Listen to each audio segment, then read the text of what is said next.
amanyi DJ oyinza okuleetera ebizibu nga ndi mukuzinisa omutaka wano yekyankola yinza okukoza emisango enkya sebo omugole waffe era jjajjaffe tesaasira kuli ekikasengo sebo jjajjaffe Kasujja akulira abageye era abagole baffe olwaleero bakadde baffe abakyaliwo ab'ebitiibwa n'embuga sebo ambasada Kirumira sebo Profesa Katereka bamaama bataata baganda baffe bonna ab'ebitiibwa abakulembeze ab'ennono abakulembeze bamemba ba palamenti abasebo ne banyabo omukama mulungi n'ekiseera kyonna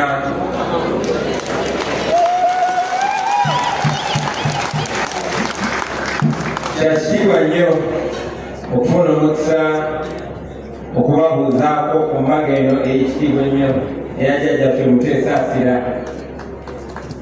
Nze nno siri wange omukadde wange nze ne muzzukulu wa Kayiira n'Ekirambogo ate ne maama Nzaala naye si wango maama Wandiga. Kati obwedda nnoonya akakwate ku mbaga eno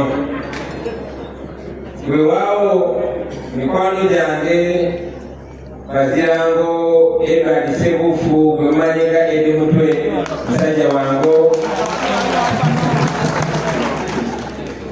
naye era namaze nenfuna oluwenda lwenyingirira ku mbaga eno nange nembaga ya jjajjange kubanga batukuza batugamba tyabenkiba be bajjajja ba Buganda siwe guli ate nange ndi Muganda ndi muzzukulu wa Buganda kati jjajja mukyala jjajjange embaga ya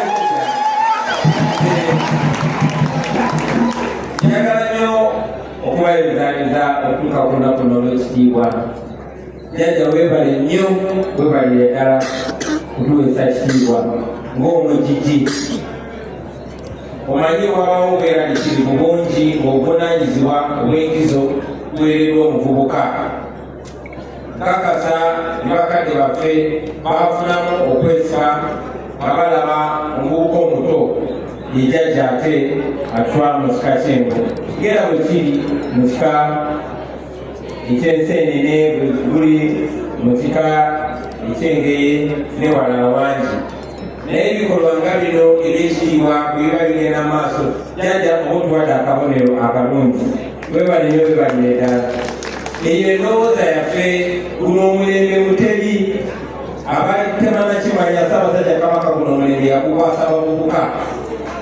Era bwe mulaba nga abavubuka bakola ebintu eby'enkizo bwe biti kiba kizaamu amaanyi. Zisibangako ku mbaga ya mukulu wa kika naye gyensoza okubaako n'amagerogero.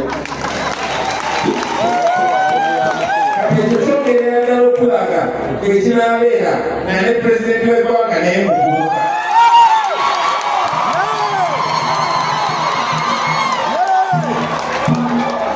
Jjajja bulijjo okubiriza bannange bwe tutambula tetulina obuvunaanyizibwa okuba ekifaananyi ekyabavubuka b'omulembe guno tusobole okwesigibwa.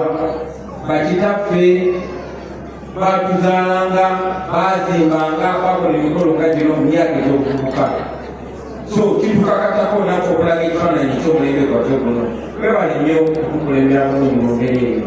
Naffe tugezaako nnyo era beera kigamba nnyo bannange bano. Muganda wange Sebufu Owengo bulijjo mugamba naye obwana kiki agamba nyinza ntya okusooka jjajja. Era jjajja weebale kyawuliza Edi Mutwe otwekanga ssebo nga naffe tuli lubaga mu lukiiko nga naye awalira. Njagala okwebaza abakulu bonna abayambeko ku mukolo guno. Ambasada Kirumira oyo n'omukwano gwange oyo wekyali wange lwakuba mirembe gye bwe natandika okwogera amazima mikwano gyange bonna badduka bonna bantya.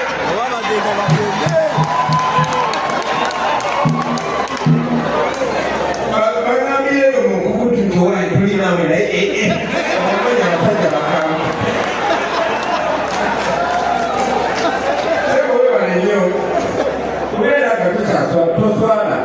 ogera nti ndi mukwanoko naye abantu bali bagambye nti ni mwana mulungi ni mwana wa mpisa nnungi ate ni musajja mugezi musajja ayagala ensi ye n'okusinzira ddala ni musajja mugumu sijja n'omutemu asembayo naye simutya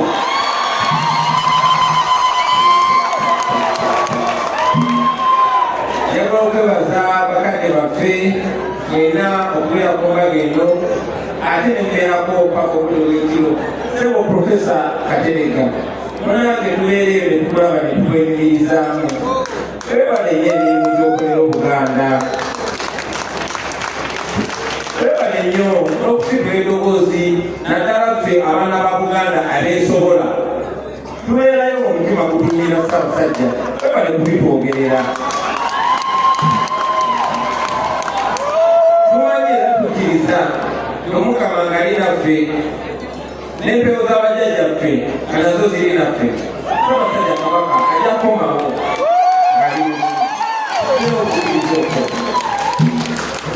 bannange omukolo obudde bwagenze dda munzikiriza ebigambo byange bire bitono naye nga mbebaza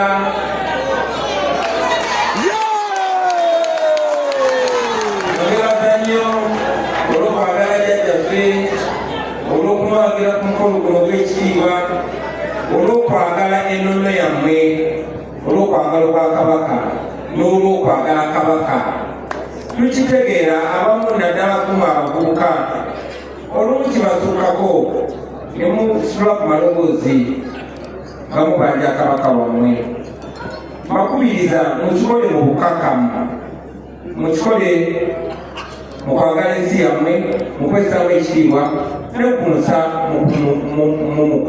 nga mussa mu bakulu abatwala ekitiibwa naye temulekeraawo kufaayo ku nsonga zikwata ku Buganda ku nsonga zikwata ku Uganda jjajja ekisemberayo ddala munnange mwabengo tetubabanja jjajja tetukubanja tubeerayo bulijjo nga tugamba abakulu musula amaloboozi mwogere ku nsonga ezikwata ku ggwanga yammwe naye jjajja nsaba okuloopera nti Katikkiro wo ow'ekika ky'Engo omukulu Ssebeera gy'aviira tutambula wamu obuvunanyizibwa takukomya mu kika kyange omukka takikomya Bwakabaka bwa Buganda bwokka naye musaale nnyo mu nsonga ezikwata ku Uganda yonna era sino tutambula naye era otukoze bulungi nnyo okutuwa Katikkiro w'Engo kitegeeza nti nammwe mwenna ab'Engo mwagala ensi yammwe mwagala n'enkyukakyuka Omukama abeere nammwe Ssaabasajja Kabaka wange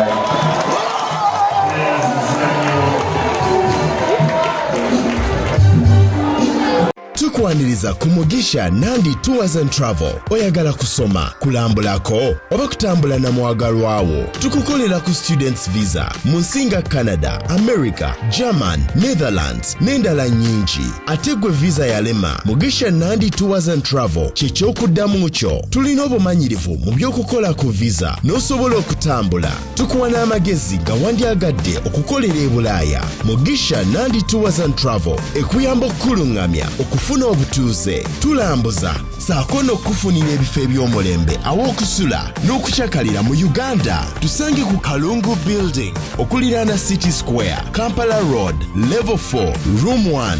Okumanya ebisingawo tukubireko. Weewala abafere, leka nkwanjuli Ham Connect UG ye kampani egenda okufunira omulimu ebweru w'eggwanga. Tulina emirimu egy'abawala n'abalenzi mu mawanga nga Iraq, Saudi Arabia, Iran, Bahrain, Qatar n'amawanga amalala mangi. Wano ku Ham Connect UG tutunda n'okugula emmotoka ssaako ne airport taxi. Gwe omwana ow'obuwala olina passport oba tolina, jangu ku ofiisi zaffe. Ham Connect UG emirimu gy'abalenzi nagyo tugirina nga ba security guards, ba cleaner, ba housekeeper. Gwe ayagala okumanya ebisingawo tusange ku FB Tower Building ewa Bakuli room number C03 oba tukubire ku namba z'essimu zino noti 7593 ne noti 7551559193. Ffe aba Ham Connect UG tutuukiriza ekirooto kyo.